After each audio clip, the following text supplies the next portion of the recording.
Zolak and Bertrand. I want to happen to him what happened to you. Happen. It was an intoxicating environment, and I got intoxicated. Why does this keep happening? Zolak and Bertrand, the Sports Hub. Biggest takeaway with Drake Maye on the ground at the very end. Not great. Promptly ended practice about 20-25 minutes early. Drake seems to be okay. He was doing passes after practice. And what was a hotly contested red zone day, he goes 10 of 20, 7 touchdowns. Sounds better than it is, but the point is, this is pretty even between the offense and defense after what seemed like an unstoppable start for Maye and company. Very animated practice as well. The defense was chirping, offense was chirping. I think Efton Chisholm even started things out by doing a celebration the defense might not have appreciated. Hey, welcome in. It's Zolak and Bertrand on a Friday. They finish strong Friday, and it's always presented by 128 Plumbing, Heating, Cooling, and Electric, the company that finishes every job strong. 128 has your bases covered this summer as the official home service company of the Boston Red Sox. Book with the pros that are still local and founder-owned for your air conditioning, plumbing, electrical, and drains at call128.com.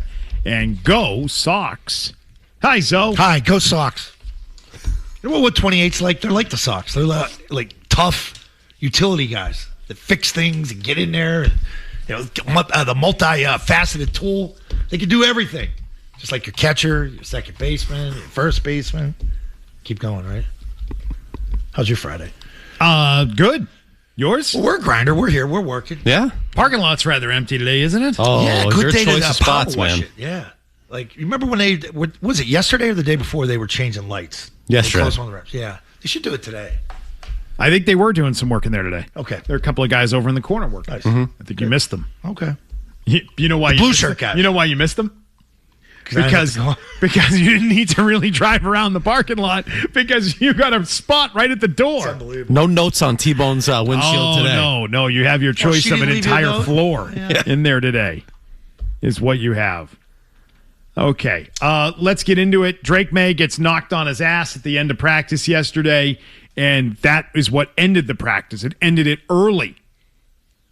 Practice was done at that point. Blow the whistle, get everybody together. It was Swinson who did it. He apparently explained himself or had a moment or an apology or something along those lines with Drake Maye. I agree with Mike Vrabel on that one. That's a good point to stop this thing. Yeah. Yeah, because you're not pads, you're not blocking. You want your defense to go hard. You do. And he's in a tough spot, too, because if he's not pushing it and if he's not bringing it, you're not going to be in a rotation. We know what Drake Maye can do. We don't know what you can do. You're still developing. Was he a 5th-round pick from a year ago? Mm-hmm. LSU kid, right? Mm-hmm. Yeah. A lot of upside with him. But this happened before. I remember it happened to Mac Jones. I remember when it happened to Tom Brady. I remember when they had it on film, like one of the fans had it on the film, and I guess Brady's knee went down, and they took him off the field, and we're like, uh-oh. I thought it right away, and my kid said, oh, he's fine. He got up that. I'm like, that's how close you are to not have a season, to not having a season. A catastrophic injury like that. Look what happened with Adrian Hill. That's his name, right? The tight end that they brought in, Adrian Hill, tore his knee up, shut down for the year. What would you do if that happened? Tommy Cutlets. Oh.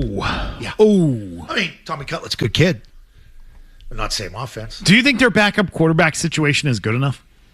I don't think that's what they would roll with. No. Okay, if it happened now, if he got injured yesterday, you're right. They would bring probably someone else in. But what if it happens in week 2? How dare you? What do you mean, how dare you? I mean, this is a legitimate question because we used to ask this question about Brady. If you lose Brady, what's behind him?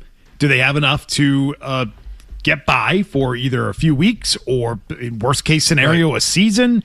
And we found out with Matt Castle, they did. They had enough in place to be okay. They had a respectable season. He had a lucky year last year staying healthy, and he got hurt at the end of the year last year, and I didn't see him get hurt. So it's hard for me to know how hard he was, but you went through this last year. The hardest hit he took was the Jets game. It was right before the end of the half, and he got high load, and he stayed down. And I go, uh-oh, he's down. He's not moving. Vrabel sprinted out to go see him, and he was fine after that. But you're that close to not having a season after all the moves you made. All the moves you made. You're that close because that's how important a quarterback position is. I mean, that Castle season, you had a nice, soft schedule. And you had an undefeated roster. Do you remember where you were when Brady went down? Yeah, you came from a team that was 16-0 the year before. Yeah. Do you remember where you were when Brady went down? I was outside by my pool. I was doing pregame at the time. So I did the pregame hit at the old CBS scene. Then you went home. Go home to watch the game, and we had the TV out by the pool, and it happened. And I remember, I think it was Nance, right? Nance was on the game. And then Pollard hit him. And I'm like, oh, my God. He's out. And I'm like, that was game 1, 7 minutes in. And they're like, your season's over. And they were supposed to go to the Super Bowl that year. They were 11-6 without Brady. And Bill probably thought that was his best coaching year. After all the years he had. He was so happy after that year. Missed the playoffs and was at CBS scene publicly hugging people. I'll never forget it. Wait, really? I've not heard that. I was doing postgame with Tangway and Kresh, and we're in the back corner. Bill come in, hugs me, and sits in the corner booth right next to us doing the show. How you doing? Everybody good? Just on top of the world? Just happy on top of the world. He won 11 games with that team. That's wild. Stunning. Yeah, thrilled to get there with those 11 wins. Yeah, you've told me that before. Yeah. He was very happy with the coaching job that they did. And I mean, he should have been. Yes. Because Matt Castle was fine. It was good. But he was, he was kind of a big question mark going into that because his preseason that year had been terrible. Yes. He had a terrible preseason leading up to that. What was the bald kid I thought he got beaten out by? What's that? What was the bald kid's name? Was it Gonzalez or something like that? Gutierrez? Mac. Yeah, Mac Gutierrez. Wow, what a pull. Bald Thank kid. you. Yep. Boom, boom. Wow, he's your backup. Finished strong. I don't know where that came from. That was wild. Recesses of my brain. Hello. He's got wild Texas. You got that. And so, yeah, I mean, it was a good coaching job. Do they have that in Tommy DeVito? They like him enough to get rid of pass or not. We've just seen other teams recently that when their quarterback goes down, they've been garbage. The Bengals come to mind. The Bengals have Joe Burrow. Joe Burrow gets hurt, they suck. Colts with Manning, and I know they tanked it at the end for Andrew Luck, but man, that whole season was a complete throwaway when Manning had the neck thing in Indianapolis. There's not many teams that can overcome losing a top 10 quarterback. Every team can go. I understand that. It's really just about, can you be respectable? Can you have a guy who keeps you in games? Pittsburgh. I mean, Castle even had some really good games. He had that. Was it a win against the Jets when he threw the touchdown to Moss that year? Yes, I think that was. Right? Yes. I mean, he had some big plays in that year and made plays as a quarterback that went above and beyond just keeping you in it. I mean, he was good. He had a good year. That's why he got paid in Kansas City. As I quickly go through the rosters and I think about Pittsburgh's got a pretty good situation. You got Rodgers and you've got Rudolph. Rudolph has at least played and gets through games. Not many teams can say that. Look at Baltimore. How'd Huntley do for them at the end of the year when Lamar went down? Terrible. So there's a lot of teams that can upgrade the quarterback position. Tells you how many bad backup quarterbacks there are out there. That's not good. But they like cutlets. And don't forget, he ran the same offense with Dayball in New York. So the terminology was quick for him to pick up here. And then they moved on from Pasternak. I just think we've got to acknowledge that they've got a tough schedule. They're going to go up against some good teams. If you have a situation where you lose your quarterback. I mean, last year he got through the entire season, and I worry about the head. I do too. That's the thing I think about. I don't think about the knee thing. I don't with Brady, catastrophic stuff. I think about he's in protocol. Yeah. Because he got hit again. Because it's different now. And it's not like taking a bone-crushing hit to the head. The ones where he got dinged, it's like getting skimmed from behind or just getting tapped from the bouncing side, stepping out of bounds. And I remember Drew used to get those. And he's like, I can't see it on the left side. Do you think we'll have less of that this year, given that they've really upgraded the receivers and they're going to be able to run the ball hopefully more effectively than they have, and they won't need Drake Maye to use his legs as much? Well, think about it, too. Where did he get into trouble? When he hung onto the ball last year, where he waited, and tried to make something happen, and the ball gets knocked out. See, Josh is going to correct that stuff. So the ball should come out more on time this year. Now, you're not going to see it, but the difference between a quarter second and half a second is huge. So knowing the offense, getting rid of it, and period, having guys open. He didn't have a lot of guys open last year. He had to wait to see it. That should change a little bit this year. Should look different. Time to throw, being less from snap to the throw. Remember when Joey Bosa went after Brady? Jeez, Craig hangs onto the ball. He gets rid of the ball so quick. Yep. I can't get there. Yeah. He said he knew they were cooked. When he said Brady gets the ball, maybe boom, need a little gone. Coke. Speed those up a little bit. Yeah. Vroom, vroom. A little gas in the tank. That's what he had he's going to need. All right, 617-779-0985. Are we paying enough attention to the health of Drake Maye? How critical is the health of Drake Maye? And will he be put in a better spot to avoid any of those possible injuries this year? His offensive line is better. Yep. His receivers are better. Hopefully they run the ball better, and hopefully they need less of him exposing himself to injury. It is disappointing to hear that he got knocked down in a minicamp practice. Happens. I didn't see it. We didn't see it. I mean, there's no tape of it, so it's not like we can say what the hell happened. But if you're a defensive player, you've got to know better. You've got to be more. You're getting your ass chewed up. Never touch the quarterback. Sucks for them. Like, they're going to get their ass chewed up if they get it. You don't do that in training camp. Never mind in mini camp. You don't do it ever. Get the hell away from the quarterback. Don't even be in his zip code. Parcells used to make guys run. Take off. Get it. Go. Run. Don't touch the quarterback. Yeah. Mike Vrabel decides to end practice yesterday when that happens. We'll talk more about Drake Maye. Drew Bledsoe. You just mentioned Drew a minute ago. He couldn't see out of one of his eyes. When he would get dinged, his peripheral would go away. He's like, I can't see anything from the left. I'm like, oh, boy. But you keep playing? Hey, get back in there. And see out the other one. Let's go. Go ahead, champ. Keep going. Right side it is, yeah. You're doing good. Doing good, man. Hand it off. I'm tight. I ain't going in. Hamstrings are hurting. Sorry. Three quarters standing here. They're killing me. All right, Drew Bledsoe with a warning for Drake Maye. Drew Bledsoe had something to say about the young quarterback this week. We'll get to that. And your calls on a Finish Strong Friday right after this. No matter where. Smoking meats in the Fenway. No matter when. Here we go, ad-lib time. That's awesome. Zolak and Bertrand, the Sports Hub. He's got all the things. He's got all the things, and it's and that there's a different kind of pressure that comes with that. It's like a 1 foot putt. All you can do is miss. So Drake is he's got all the pieces to the puzzle. And, they also went on this pretty amazing run last year, and a lot of things had to fall in place in order for them to make it to the Super Bowl. And so I think the one thing that I would say to people out there is, temper your expectations just a little bit. If your expectations are MVP and win the Super Bowl, that's really, really hard. That's really, really hard year in and year out. And so just appreciate what this guy's doing. He's a very, very talented player. He's going to continue to get better.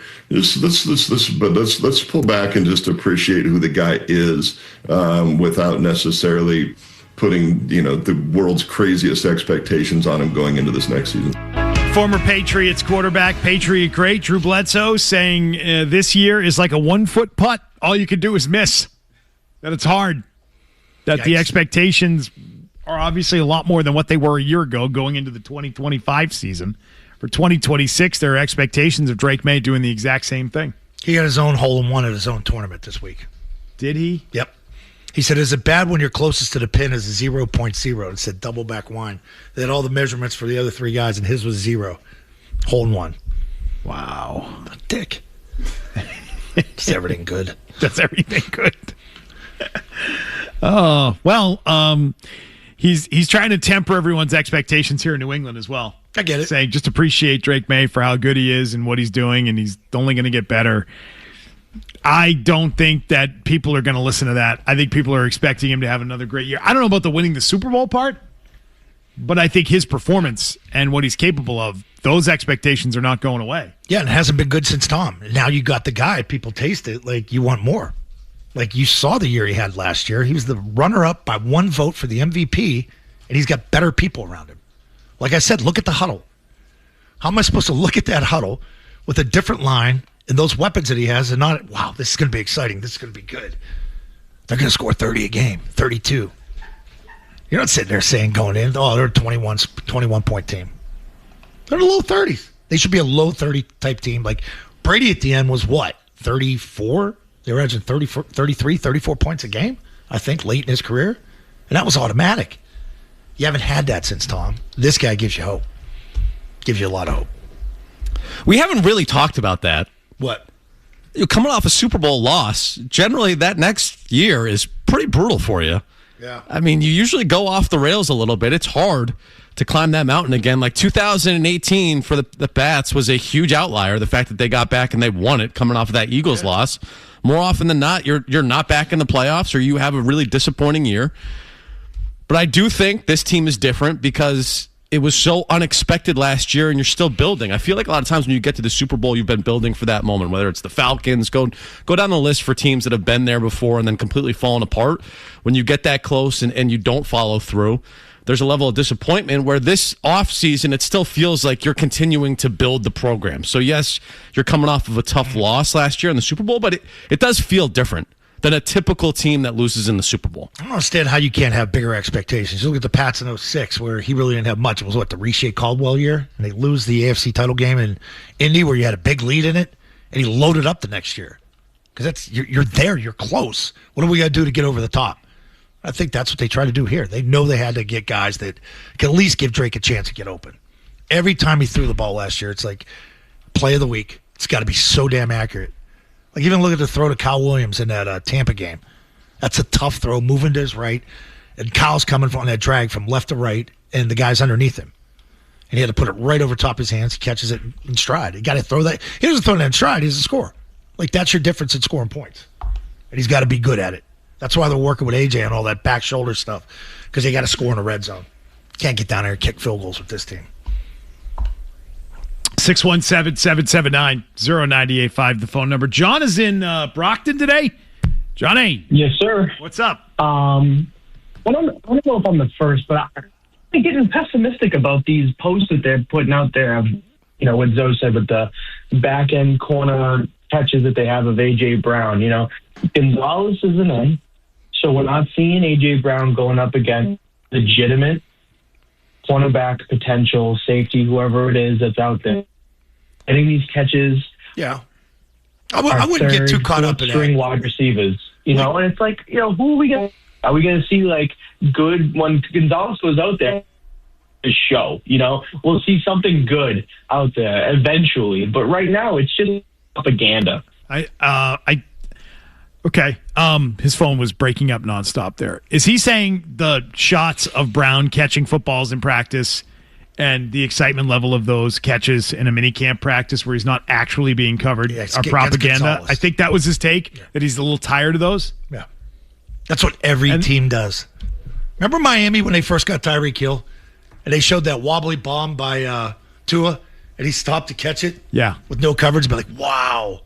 This is what teams do. I'll tell you what. I mean, if you're watching it on NBC Sports Boston, like if you're seeing it on our simulcast or you're seeing it on Early Edition or BST, this is what we do in the media. This is not the team putting these videos out. We talk A.J. Brown. Right. We want A.J. Brown on the screen, and the only Patriots A.J. Brown highlights are available or from 3 days of practice. Different content. So don't put that on the team.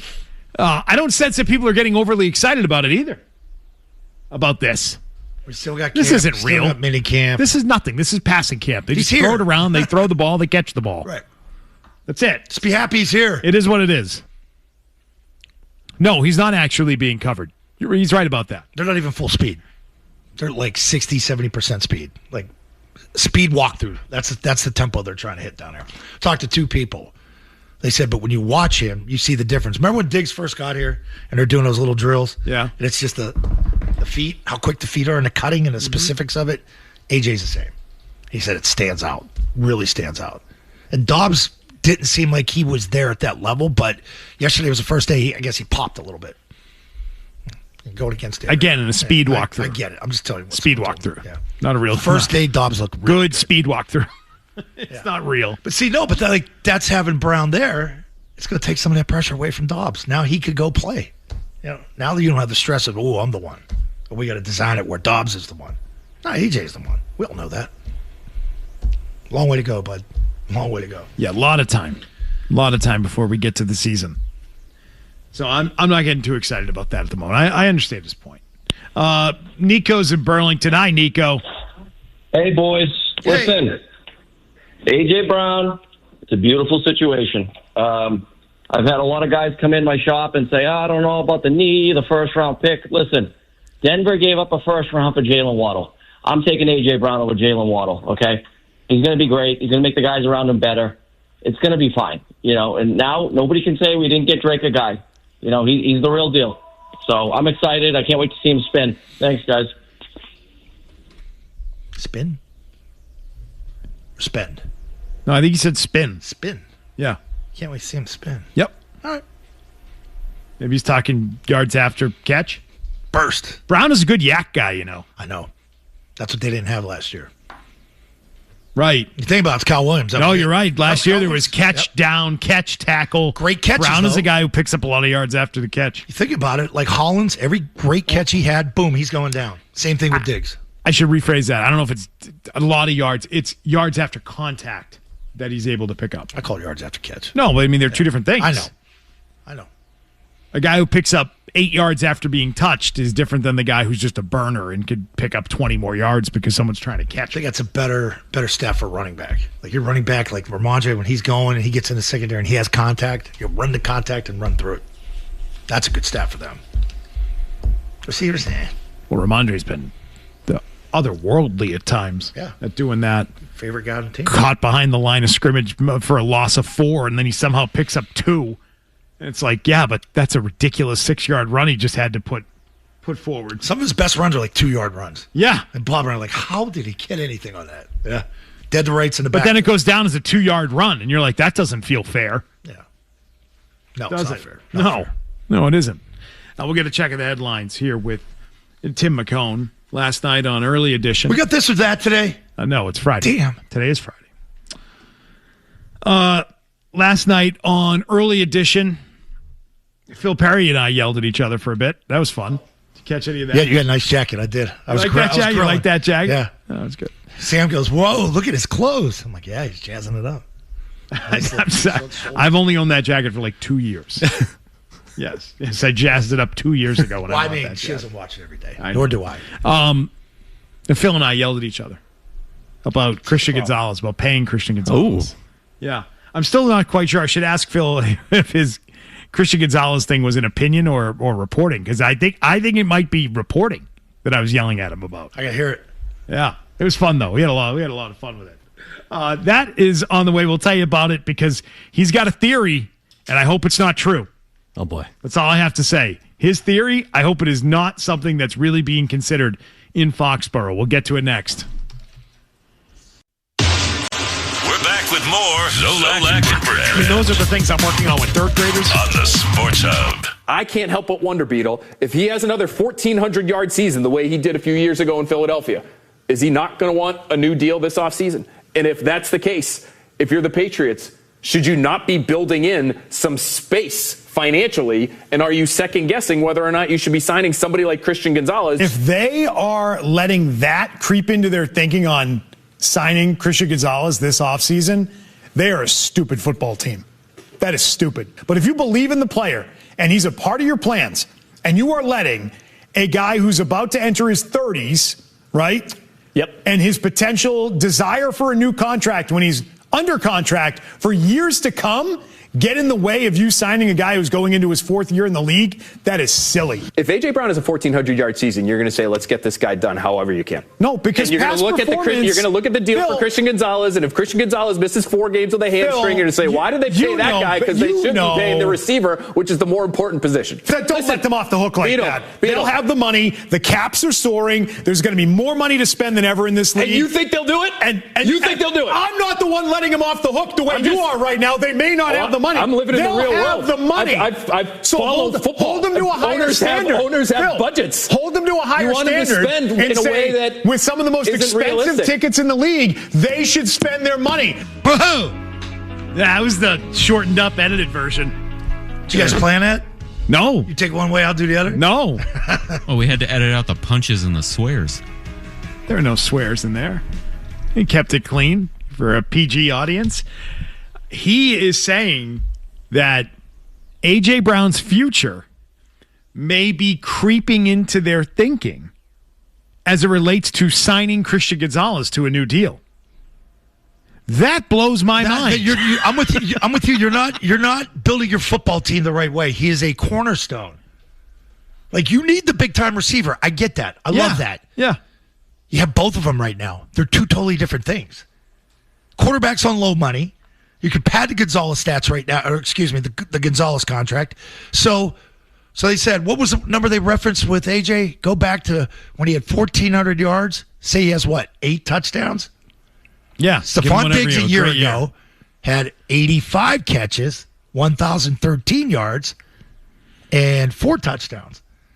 So if AJ just gets 4 touchdowns more than that, and 100 or 2, couple hundred yards more than that, he's going to want a lot more money. Just say he has a monster year. It's a great year. Okay, he works out perfectly. He puts what's up a monster year? Give me a number.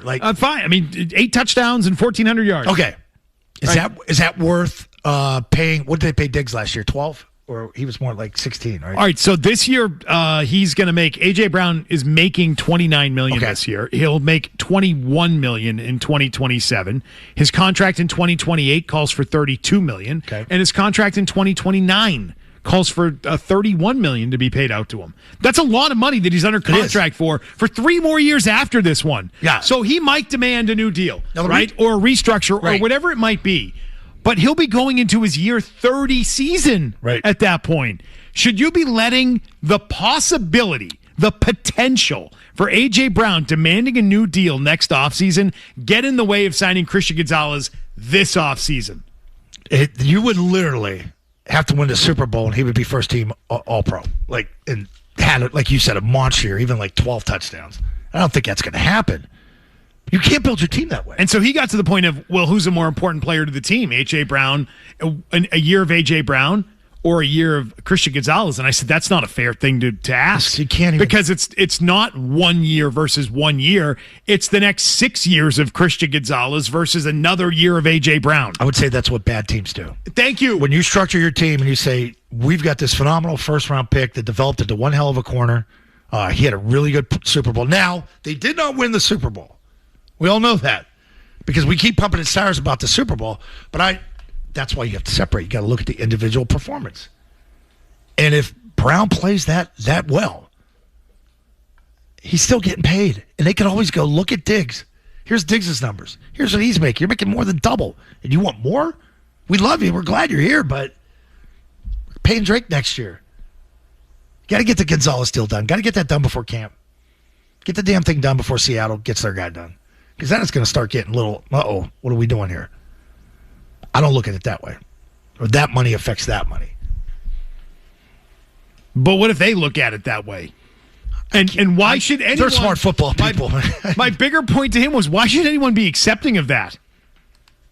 Why should anyone be accepting of... Well, okay. Oh, well, they're worried. They want to make sure they keep A.J. Brown and pay him, so they're going to jerk Christian Gonzalez around.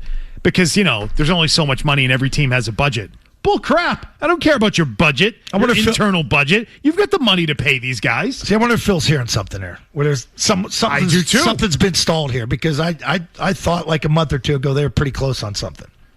And I think they are because I think they have been talking. Gonzalez is around. He's done the money sign. They like him. He likes them. He's openly stated, I want to stay here. I want to be a Patriot. I like it here. He plays at a high level. This is interesting if it gets to camp and the other guy gets signed. Meaning Witherspoon in Seattle. If he gets signed, then it's going to be on Gonzalez' watch. And it becomes a distraction every day. That's what you don't want. Like, how far apart can they really be? Burt keeps throwing out the 30, starts at 35. Are they trying to start at 28? Or are they in the 30s, low 30s? If they're in the low 30s, you're in ballpark then. 33, 34, somewhere in there. Yeah. But they know what the market is. They're not stupid, and you don't build your team that way. But to defend Phil, and I'm not defending Phil here, but he's got to comment on it because the deal is still not done, and he just brought in a big money receiver. And you're expecting him to have success with that offense, and Josh is going to put up numbers. Those guys that get Josh year one, and you thought, boy, we looked at Devontae Adams' numbers, and he wasn't happy. He's trying to shoot. He's like, wow, he had a monster year with Josh. I think it was 1,400 yards. So they're going to feed him. They're going to feed him the ball, and then that's where it's up to Mike to sort of keep it all in check with him. By the way, I know everyone wants to pat the Patriots on the back for all their spending that they've been doing, but I just checking the NFL cash tracker on Spotrac. Yeah, the Patriots ranked 22nd in the league in cash spending for 2026. Okay, so before you throw them a parade and go through downtown with it. Don't you have to factor the Gonzalez contract in or what the guarantee is going to be? Like in year one? No, you spread it out, right? Well, get the contract done, and then the number will change. The number will go up. So no, I'm not giving them credit. I'm not giving them credit for doing a deal they haven't done. I get it. Do the deal. Do the deal, and then your number will go up. Yeah. If that's what you want to talk about. Forgive me for not wanting to congratulate the Patriots for spending money. That's what they're supposed to do. That's their job. Their job is to spend money and to spend it on players. And how will they be able to afford it? How will they be able to afford the Drake Maye contract coming down the pike, a corner and a receiver? Call Dallas. I mean, how do you? And that was kind of Phil's point. Call Jerry Jones. What team is doing that? I'm like, every single team in this league can afford those three guys. I mean, Hedges every single got out team of there. can do it. Yeah, I don't know how does Cincinnati How's Denver do it? How do they do it? Well, Denver's got a low. How did Kansas City all those years? How are they still doing it? How do they do it? They're bringing back aging Travis Kelce at like $18 million. That's his cap hit. And Phil's point was like, yeah, they can do it, but do you think they will? Well, that's not for me to figure out. Yeah. If they don't, then you become critical of them. Yeah. That's how I look at it. If you don't do it, well, then you're wrong. Okay, so that's Phil's job to sort of look at it and say, well, what's the holdup here, and what's affecting what?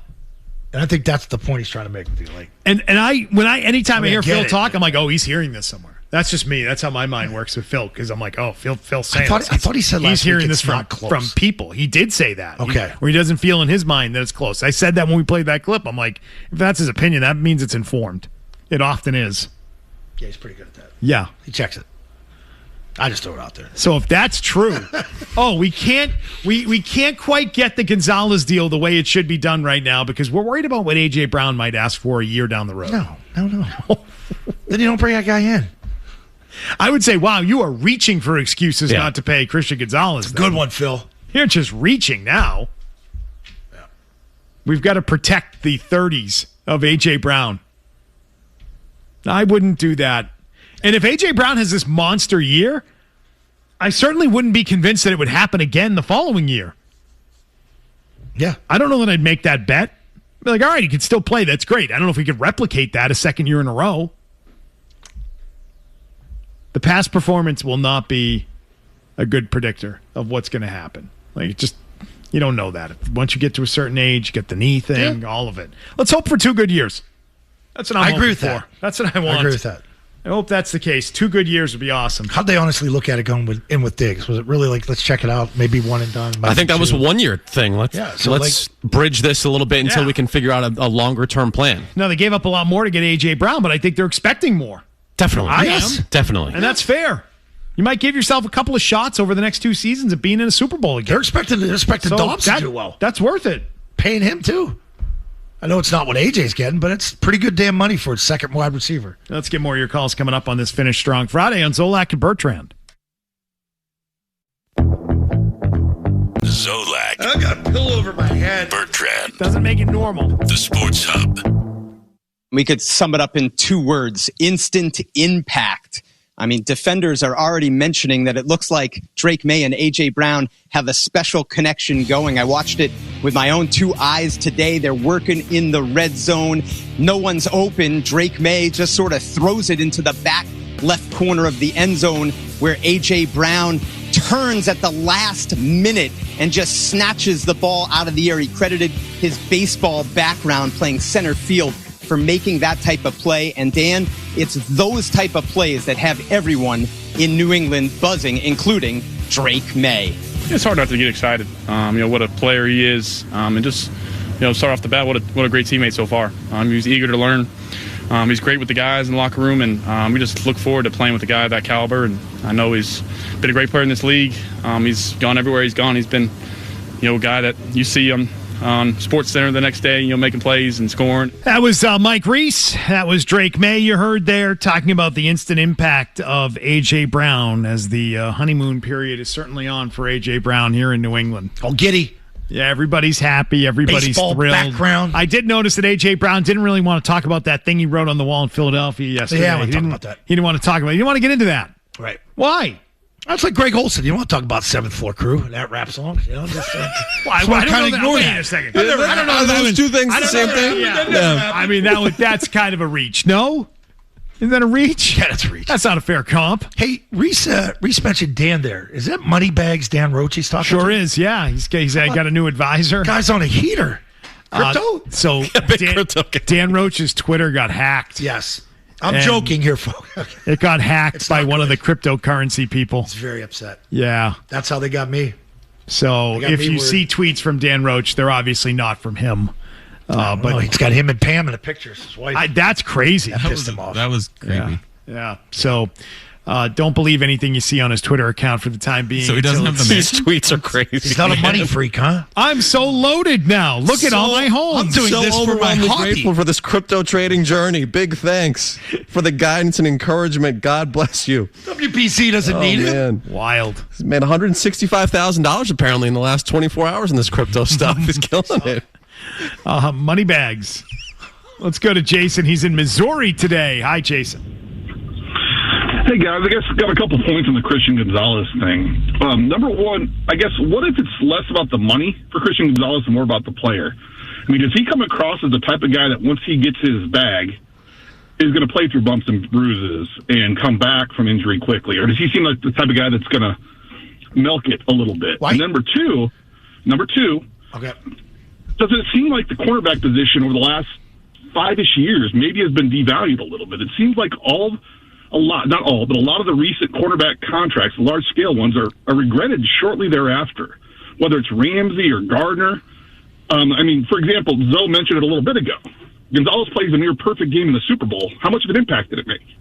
I just don't know that cornerback position is currently valued as much as, I guess, Beal and a lot of the media thinks it should be valued. I think that when you I think it should be valued. On a football. I mean, I made the point about the Super I think Bowl. it's probably down the list 5 or 6 now. Yeah. I mean, how many positions can you list that are more important to You think there are NFL? 5 positions more important than corner on the field? I'll list them. I mean, maybe I'm wrong. Maybe it's 4. But I'd go receiver. I'd go quarterback. Receiver over quarterback. No, not in chronological order. I'm just saying these positions. Quarterback, receiver, tackle, pass rusher, probably then corner. I just think there are far more important positions on a team than a shutdown corner. I think corner's either 2 or 3 if you go chronological order. Quarterback's always number 1. If you have a lockdown corner, do you realize what you can do defensively? Like the history here?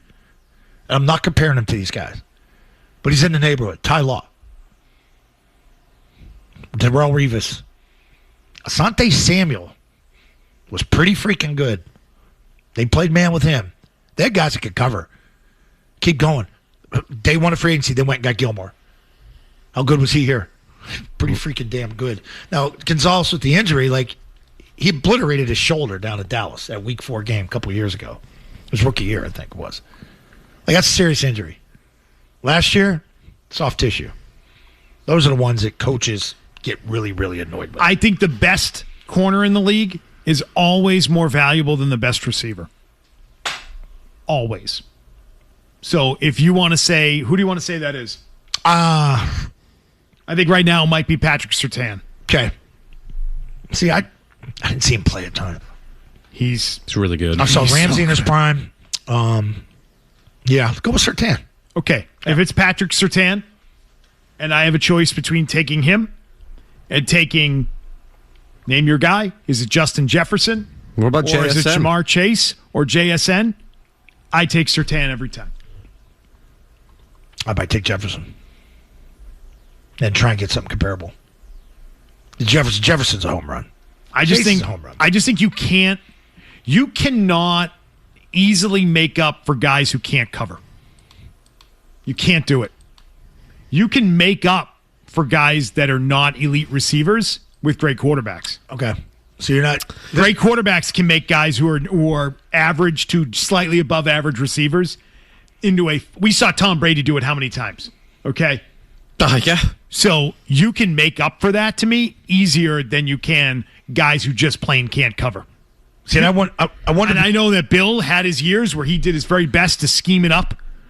That 2010-2011 stretch when they didn't have that guy, 2009. But there were times when they just could not cover. Ellis Hobbs could not cover. How about the year they went to a Super Bowl because of Tom Brady, and they rotated 4 different guys around corner to safety? That's like McCourty, we're going to be a corner, we're going to be safety, all that. Who's the guy who knocked the ball out against Sterling Moore? Sterling Moore. Right. Guys like Sterling Great Moore. example. Yeah. Sterling Moore. Made that work. Like you could. I don't think that's do easy, that. though. I think there are so few teams that have the ability or coaches that know how to do that. So think about this. So this could be a big reason why they name got another fired. team that's done that. Think about why they got fired too. Like you're pretty good at safety already. You were pretty good at safety last year. The rookie was phenomenal, Woodson. So you advance it now and you get Byard in there, and it's like McCourty on steroids. So if you're going to play man with Gonzalez, Byard's going to check everything else and look to the left or to the right, whatever side it flip-flops. He's going to be able to get the right call in. They got a real chance to be really, really good in the secondary. That's why you got to get some Gonzalez done. It's a huge advantage. I gave you all the good corners. Those teams all went to Super Bowls. I also think the best corners always beat the best receivers, too. And I think if you dig into Smith and Jigba. If you look into Surtain's advanced statistics on this, it'll probably prove it out. That the best corners beat the best receivers. They do. I believe in the cornerback position. They're hard to find, too. Unless you're Steve Smith and you beat Aqib Talib. They're just hard to find. Not about a keep. You got to keep too. There's just not a lot of these guys. That dude was great. Great swagger. I wouldn't put corner above receiver. Now that I think about it, like, okay, it's like the Justin Jefferson point. He's phenomenal. He's made other quarterbacks look good that hasn't been through there, but they haven't won. Diggs had him the closest to winning there. You know, with the game against the Saints, like that team had a shot. Jefferson's been here how long now? Highest paid receiver, best receiver in the league. It feels like they can't sniff it with him. And the young quarterback should look great there with him, and he really doesn't. Gonzalez is important to your football. I would just ask this: can a receiver make the rest of an offense that isn't very good better? No. Can a corner make the rest of a defense that isn't very good better? Yes, they can. Yeah, because you can play man and lock. Yeah, they can. That's called blitz, and you get to the quarterback better. That's how you combine it, back end to front end. When you cover people up, you're allowed to go get the quarterback. And they got some guys that can do that in the front now. So you can kind of see where this is going. This is all for naught if you don't get Gonzalez done. And Carlton Davis, damn good player. And I think Mike talked about him a little bit yesterday. Experience, not around, but like really good player. Competes. But like you don't want him to be your one. You need the other guy to be the one, and he's a phenomenal number 2. Now you're cooking. Kick Jones inside at nickel. Some next-gen passing stats for Surtain here. 2024. Faced Jamar Chase, DK Metcalf, Mike Evans, Garrett Wilson on at least 20 passing plays each. Never gave up more than 44 yards to any of those receivers. So to your point, he kind of wiped them out. Took them off the board. Wiped them out. You're a freaking eraser if you're that good. Nickname. And there's just not a lot of those guys. It's you know why we don't talk about it? There's not a lot of these guys. No. Go look at the list of corners. The drop-off is quick. Yeah, there's a handful. Like, you can name 20 really good receivers easily. And you can't do that with corners. They're just a rare breed. Think about it, too. So, Sauce Gardner gets moved. So, say you get the deal done, and something doesn't work out, or you got other priorities. You could move these guys. Yeah. Sauce Gardner got moved. How many times Why do you think the Colts were willing to give up what they gave up to get him? Because they're close. In a down year when he wasn't playing well, because they know it's hard to find those players. Yeah. That's why they paid so much to get him. How much it hurt those other teams when those guys left? Jacksonville, how they doing since Ramsey left? They're back in the mix. Yeah, it's not impossible. It's just... Yeah. I mean, you're asking about individual positions. Fine. If it's it's a position, too, that doesn't do you any good if you don't have... You know what I mean? Like, if you're a bad team... Corner is not 6th on the list. It's not 5th or 6th. No, top 3. The guys who can cover in a passing league are very, very important players. Another good point real quick. Myles Garrett. It's a phenomenal player was. Came here, had 5 sacks. They lost the game. You could have the greatest player as a pass rusher, and it doesn't do anything for your defense if you don't have guys that can cover. And Cleveland didn't. See, I'm making your point is corner might be more important than pass rusher. Individual pass rushers against Brady, like the Bosa thing, J.J. Watt over the years, could never get to him. Those individual stud corners, Darrelle Revis and stuff like that, had way more success against Brady than that. Yeah. Here are the headlines. We'll be right back in 90 seconds.